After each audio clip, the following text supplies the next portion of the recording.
कांग्रेस का हाथ छोड़ बॉक्सर विजेंद्र सिंह ने थामा बीजेपी का कमल। 2019 में कांग्रेस के टिकट पर दिल्ली से लड़ चुके हैं लोकसभा चुनाव। हरियाणा सरकार और चुनाव आयोग को बड़ी राहत। पंजाब हरियाणा हाई कोर्ट ने करनाल उपचुनाव रद्द करने की याचिका की खारिज। सीएम सैनी ने कांग्रेस पर लगाया राम मंदिर पर राजनीति का आरोप। विरोधियों पर बोले हार के डर से सभी एकजुट हुए। दिल्ली में हुई कांग्रेस स्क्रीनिंग कमेटी की छठी बैठक में हरियाणा के 18 नामों पर मंथन। सूत्रों के मुताबिक 9 सीटों पर उम्मीदवारों के नाम फाइनल। रोहतक से दीपेंद्र हुड्डा का टिकट पक्का। केजरीवाल की याचिका पर दिल्ली हाई कोर्ट में हुई सुनवाई। हाई कोर्ट ने फैसला रखा सुरक्षित। केजरीवाल की पिटीशन पर कल आ सकता है फैसला। आतिशी के दावे पर तिहाड़ जेल प्रशासन का जवाब। कहा केजरीवाल का वजन अब भी 65 किलो जो जेल आने के वक्त था। शुगर लेवल भी कंट्रोल में। आतिश ने केजरीवाल का वजन तेजी से कम होने का किया था दावा। दिल्ली बीजेपी ने आतिशी को भेजा लीगल नोटिस। पूछा बीजेपी में शामिल होने का किसने दिया ऑफर। 2 सबूत, अगर माफी नहीं मांगी तो करेंगे मानहानि का केस। केजरीवाल की गिरफ्तारी के विरोध में 7 अप्रैल को हड़ताल करेंगे आप नेता। जंतर मंतर पर बीजेपी के खिलाफ खोलेंगे मोर्चा। देश भर में समर्थकों से भी सहयोग की अपील। राहुल गांधी ने केरल की वायनाड सीट से भरा पर्चा। प्रियंका गांधी के साथ रोड शो कर किया शक्ति प्रदर्शन। पिछली बार वायनाड से 4 लाख से ज्यादा वोटों से जीते थे राहुल गांधी। अमित शाह का राहुल गांधी पर बड़ा हमला। बोले पीएम मोदी के साथ राहुल गांधी का कोई मुकाबला नहीं। वो गर्मियों में छुट्टी पर विदेश चले जाते हैं। 6 महीने ढूंढती रहती है कांग्रेस।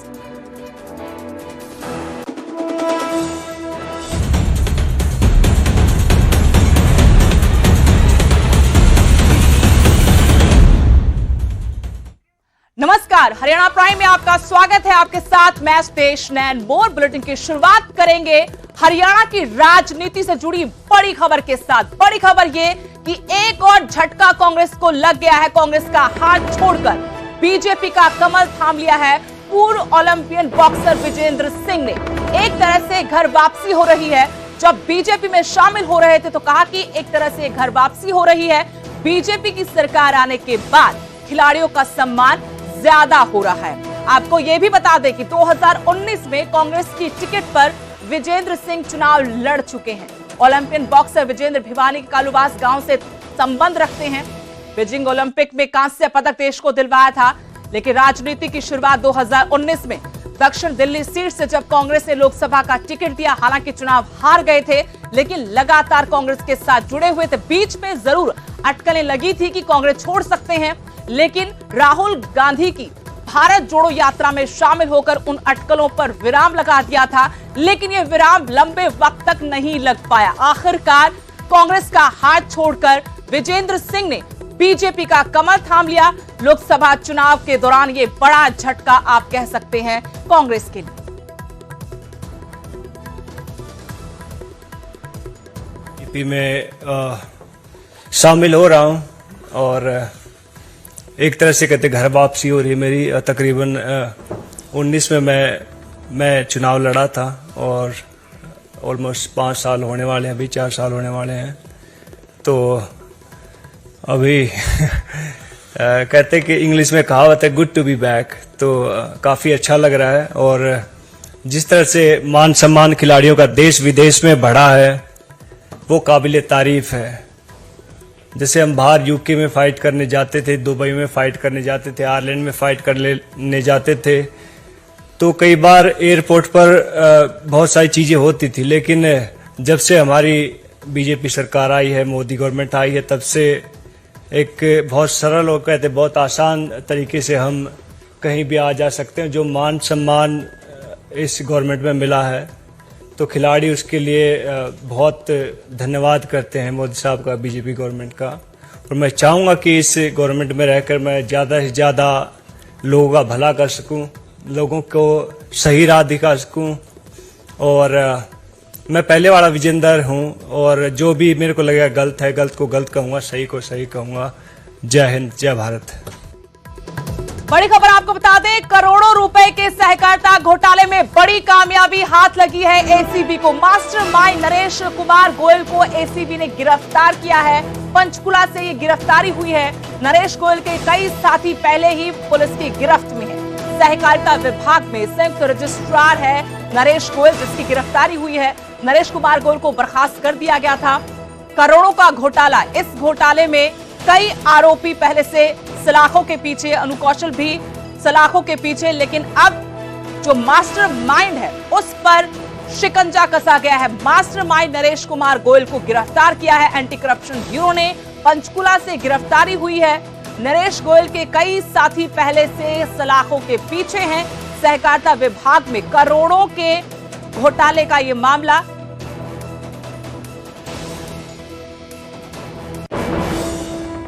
उधर हरियाणा सरकार और चुनाव आयोग को आज बड़ी राहत मिली है।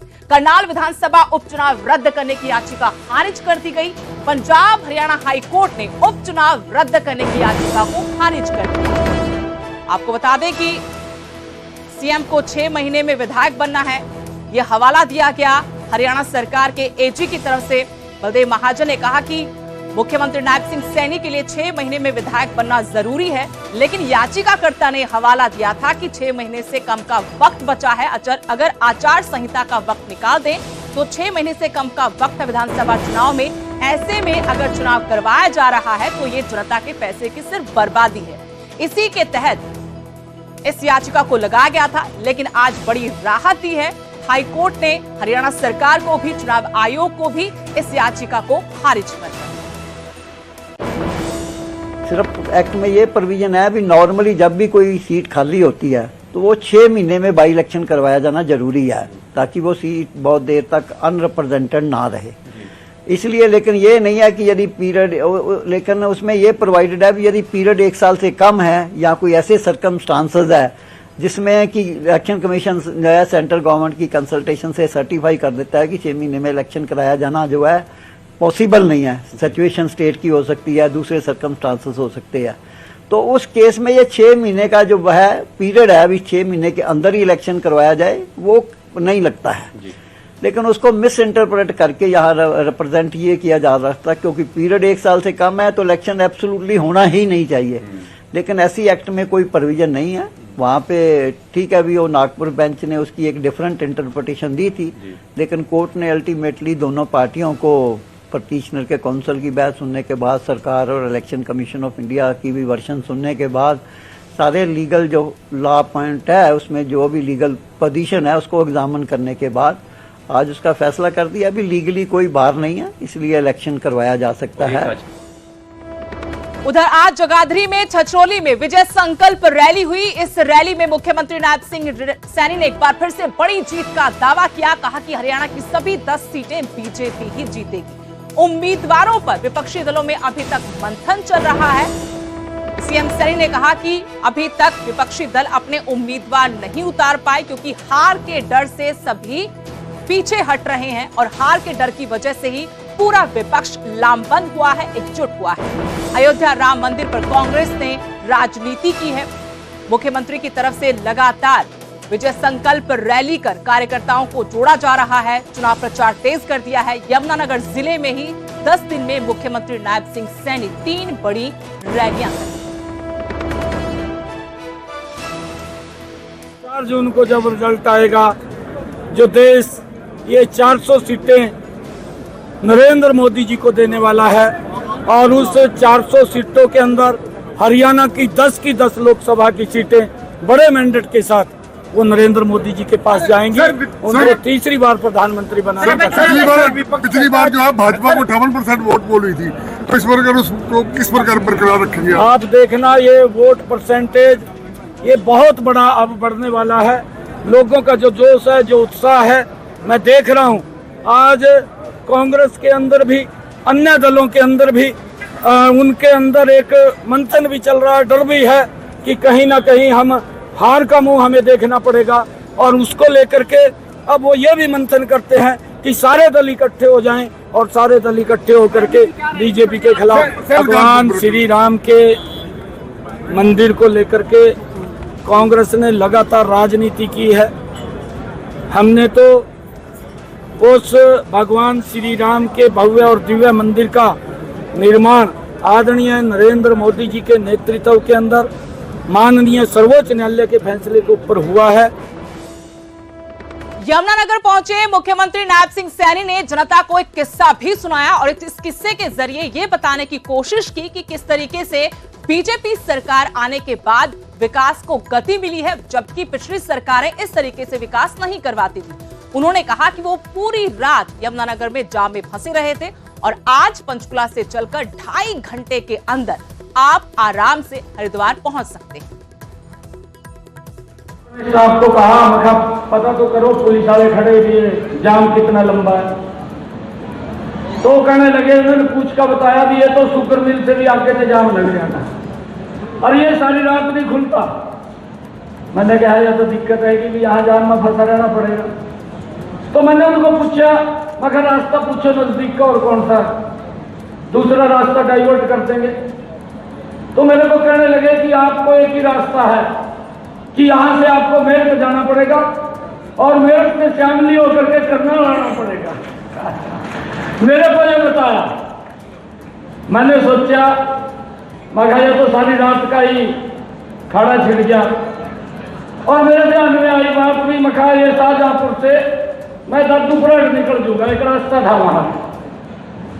मैंने अपने स्टाफ को कहा मखा गड्डी इधर मोड़ लो और दर्दुपुरा निकल जाएंगे जाके। मैं सारी रात सड़कों में घूमता रहा, सवेरे 5 बजे दर्दुपुरा निकल आएगा। ये हालात है। वहीं पूर्व मुख्यमंत्री मनोहर लाल खट्टर को लेकर इनेलो के प्रदेश अध्यक्ष रामपाल माजरा ने विवादित बयान दिया था। माजरा ने न सिर्फ उन पर विवादित टिप्पणी की, बल्कि उन्होंने पूर्व मुख्यमंत्री की सुरक्षा को लेकर भी जुबानी हमला किया था और कहा था कि पूर्व मुख्यमंत्री को किसानों से डर लगता है, ऐसा पहले कभी किसी मुख्यमंत्री के साथ नहीं हुआ। इस पर बीजेपी ने उनके बयान की निंदा की है। राज्य मंत्री विशंबर वाल्मीकि ने कहा कि माजरा को तुरंत माफी मांगनी चाहिए और मर्यादित शब्दों का ही इस्तेमाल करना चाहिए। आज का मुख्यमंत्री भूतपूर्व हो गया, जो गया था कैमला गांव में, गया हेलीकॉप्टर लेकर के, किसानों ने, मजदूरों ने, खेतिहर लोगों ने डंडे उठा लिए, लठ उठा लिए और रोड और पत्थर इकट्ठे कर लिए। कहने लगे जब हेलीकॉप्टर नीचे उतरेगा तो इसके हेलीकॉप्टरों का स्वागत किया जाएगा। ऊपर से ही उड़ान भर गया। कैमला गांव से गए थे नारनौल में, जाकर के वहां के किसानों ने, मजदूरों ने एक रात और एक दिन हरियाणा के मुख्यमंत्री मनोहर लाल को बंदी बना करके रखा था और आज ये कहता है कि मुझे जेट सिक्योरिटी दी जाए क्योंकि मुझे किसानों से डर लगता है, क्योंकि मैंने किसानों को अनाप शनाप उनके गले पे नमक छिड़का हुआ है। तो जेट सिक्योरिटी देने के लिए भी इस अन्नदाता से आज इनको डर लगता है। देखिए, किसी व्यक्ति के ऊपर कोई क्रिटिसाइज करना और इस तरह का मनुष्य शब्द कहना तो निंदनीय है, क्योंकि मनुष्य ने अपनी मर्यादा में रह करके बात करनी चाहिए, चाहे कोई भी पक्ष हो विपक्ष हो। मर्यादित शब्द ही अच्छा लगता है एक प्रकार से। और मनुष्य शब्द जहां तक है तो हम उनकी आलोचना करते हैं, निंदा करते हैं। उसने इस शब्द को लेकर के माननीय मनोहर लाल जी ने इस प्रदेश का विकास किया 9.5 साल में, बिना पर्ची और खर्ची की नौकरियां दी हैं, इतनी सारी योजनाएं यहाँ चलाई हैं, तो उनसे माफी मांगनी चाहिए। रामपाल माजरा को मैं कहना चाहूंगा, इस तरह का जो बयान किया है वो निंदनीय है। सुभाष बराला ने राज्यसभा सांसद के तौर पर शपथ ले ली है। उन्होंने इस मौके पर पूर्व मुख्यमंत्री भूपेंद्र सिंह हुड्डा को भी करारा जवाब दिया, जिसमें उन्होंने कहा था कि वो चुनाव लड़ेंगे नहीं बल्कि लड़वाएंगे। इसको लेकर सुभाष बराला ने कहा कि कौन लड़ने वाला है और कौन लड़वाने वाला है ये बाद में तय होगा। हुड्डा ने जो बयान दिया था उसी पर ये जवाब सुभाष बराला की तरफ से। उधर जब उनसे पूछा गया कि पूर्व गृह मंत्री अनिल विज नाराज हैं, इस पर कहा कि कोई नाराज नहीं है, विज अपना काम कर रहे हैं। देखिए, कौन लड़ने वाले में से है, कौन लड़वाने वालों में से है, ये हम तो तय करेंगे नहीं, लेकिन कांग्रेस पार्टी ने ही पिछले चुनाव में जिन लोगों को भी मैदान में उतारा था, हरियाणा की जनता ने उनको जो भी दिया सबको पता है। यानी कि ये सब लोग मैदान में थे और भारतीय जनता पार्टी को आशीर्वाद मिला था। इन लोगों को लगता है कि इस बार भी उसी प्रकार से भारतीय जनता पार्टी को आशीर्वाद मिलने वाला है और इसलिए पीछे हट रहे हैं। कोई नाराज नहीं है। विज साहब कितनी बार मीडिया के सामने आते हैं, विज साहब अपना काम कर रहे हैं। देखिए, वो भारतीय जनता पार्टी के बहुत वरिष्ठ कार्यकर्ता हैं और एक कार्यकर्ता के नाते उन्होंने हमेशा काम किया है, चाहे वो विधायक रहे हों, विपक्षी नाते भूमिका में रहे हों या सत्ता में आने के बाद वो लगातार मंत्री के पद पर उन्होंने काम किया हो, तो उन्होंने सारी जिम्मेवारियां निभाते निभाते कार्यकर्ता का भाव उनके मन के अंदर हमेशा रहा है, इस आधार पे काम किया है। इसलिए वो लोग मुगालते में ना रहें कि भारतीय जनता पार्टी का कोई कार्यकर्ता किसी भी प्रकार से कोई नाराज होता है। गुरुग्राम से बड़ी खबर, जहां युवक को अगवा कर मारपीट का वीडियो वायरल हुआ है। गंभीर हालत में युवक को अस्पताल में भर्ती करवाया गया था। पहले कुछ युवकों ने इसके साथ मारपीट की। घायल युवक को निजी अस्पताल में भर्ती करवाया गया था। अस्पताल में भर्ती युवक को फिर से किडनैप किया गया। अस्पताल के सीसीटीवी में ये पूरी वारदात कैद हुई है। कैसे पहले युवक को पीटा, जब अस्पताल में इलाज के लिए भर्ती करवाया तो आरोपी वहां पहुंच गए, वहां पर भी उसे किडनैप किया गया, अगवा कर उसकी जमकर पिटाई की गई। पुलिस का बयान, अभी तक इस मामले पर यह कि शिकायत नहीं मिली है। ये पूरी वारदात जो थी अस्पताल में लगे सीसीटीवी में कैद हो गई।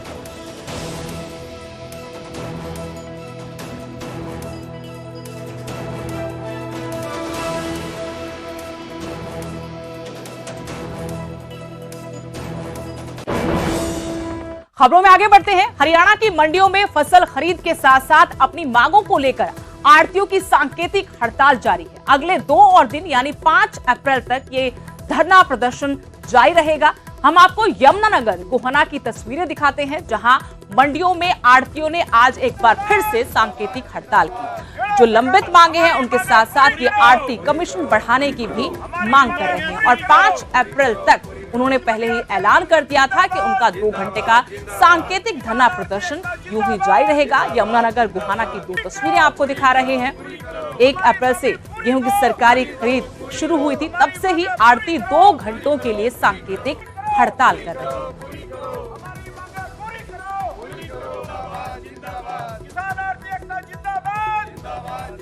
हमारी दामी कम की गई है, उसको पूरा दिया जाए और जो किसान की जितनी भी फसलें मंडी में आती हैं, जो एमएसपी में बिकती हैं, उसको आढ़ती के माध्यम से खरीदा जाए और जो किसान की पेमेंट है उसका भुगतान किसान की इच्छा के अनुसार हो, ना कि कोई ज़बरदस्ती हो। तो हमारी मुख्य मांगे यही है, जो जीएसटी की या कोई मंडी बोर्ड की वो व्यवस्था में कोई दिक्कत है उसको सुधारा जाए। तो हमारी सरकार से बस यही मांग है भाई जल्दी से जल्दी इस पे कोई निर्णय लिया जाए, वरना फिर इसके बाद 5 तक तो हमारे धरना प्रदर्शन है और उसके बाद जब सीजन निमट जाएगा 15 मई से लेकर और 25 मई तक करनाल के अंदर हम पूर्णतः सरकार का घेराव करेंगे और वोट की चोट से फिर इस सरकार को हम नुकसान पहुंचाकर इसको चलता करेंगे। यहाँ नहीं, खरीद सुचारू रूप से चलती रहेगी, सिर्फ हमारा धरना प्रदर्शन रहेगा। खरीद में हम किसान को कोई दिक्कत नहीं आने देंगे। किसान हमारे लिए सबसे सर्वोपरि है, उसका हित सर्वोपरि है। % का कमीशन था हमारा, सदियों से चलता रहा था। ये जो मंडी सरकार ने बनाई थी, सरकार ने मंडी ये काटी थी, मार्केट कमेटी में फीस भी आती है, तो सारे काम हुए हैं। फिर ये आज ये मंडियों को बंद करने पर ये सरकार बेरोजगार करने पर लग रही है। भाई आढ़ती बेरोजगार हो जाएगा, भाई मुनीम है और लेबर है, लाखों लोगों को बेरोजगार करने पर तुल रही है। जो हमारा हम एक्स्ट्रा नहीं मांग रहे, जो 2.5% का कमीशन था सदियों से चलता रहा था, वो पूरा दे दो हमें।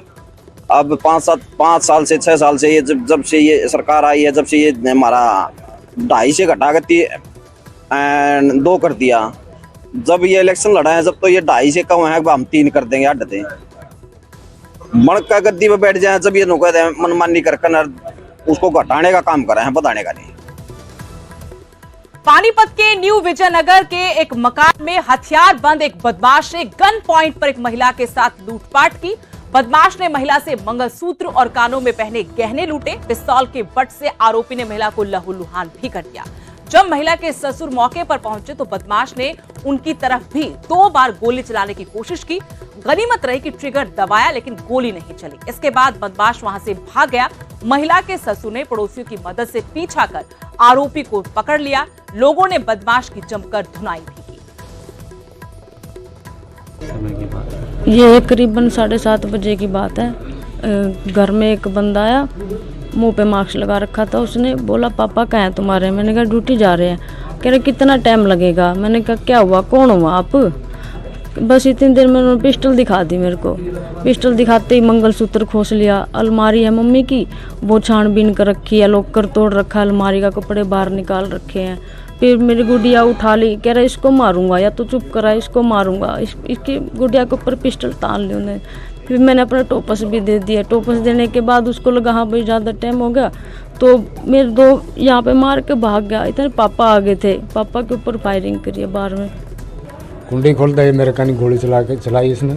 बहु खून खून हुई थी, बच्चा भी था गोद में और साग सब्जी बना रही थी और ये लिकड़ता है भाग लिया। अच्छा, हाँ जी। कैसे पकड़ा? मैं भाग लिया इसके साथ में। अच्छा, हाँ। आप की तरफ गोली चलाई, वो कहाँ लगी घर में? लगी नहीं, चलाई वैसे 2 बार चलाई इसने, चाली नहीं, मिस हो गई है। अच्छा, हाँ।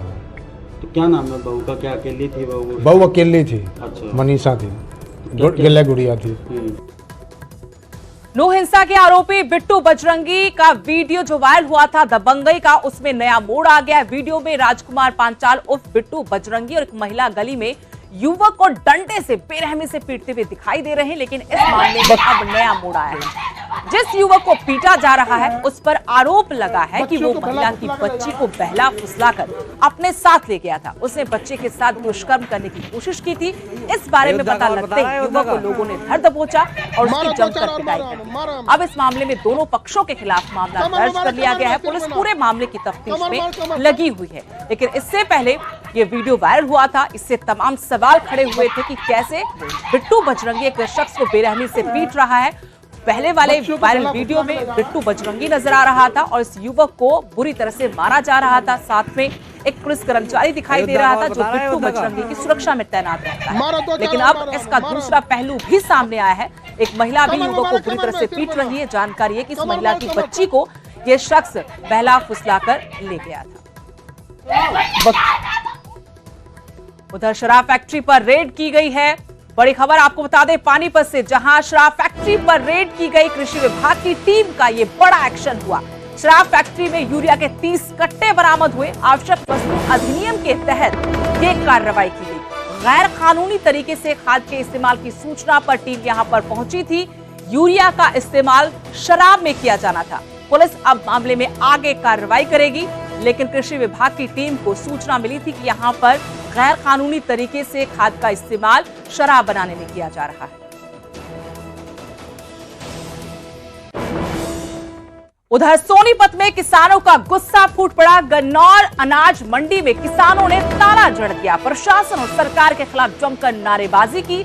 अधिकारियों पर फसल सही से ना बेचने का आरोप लगा है। अधिकारियों पर आरोप की सही तरीके से ये फसल की खरीद नहीं कर रहे और नमी बताई जा रही है। मेरी फसल मेरा ब्यौरा के रजिस्ट्रेशन में घपला किया जा रहा है। ये किसानों का आरोप है कि मेरी फसल मेरा ब्यौरा से किसानों की जमीन का ब्यौरा काटा जा रहा है। इससे किसान बेहद परेशान है।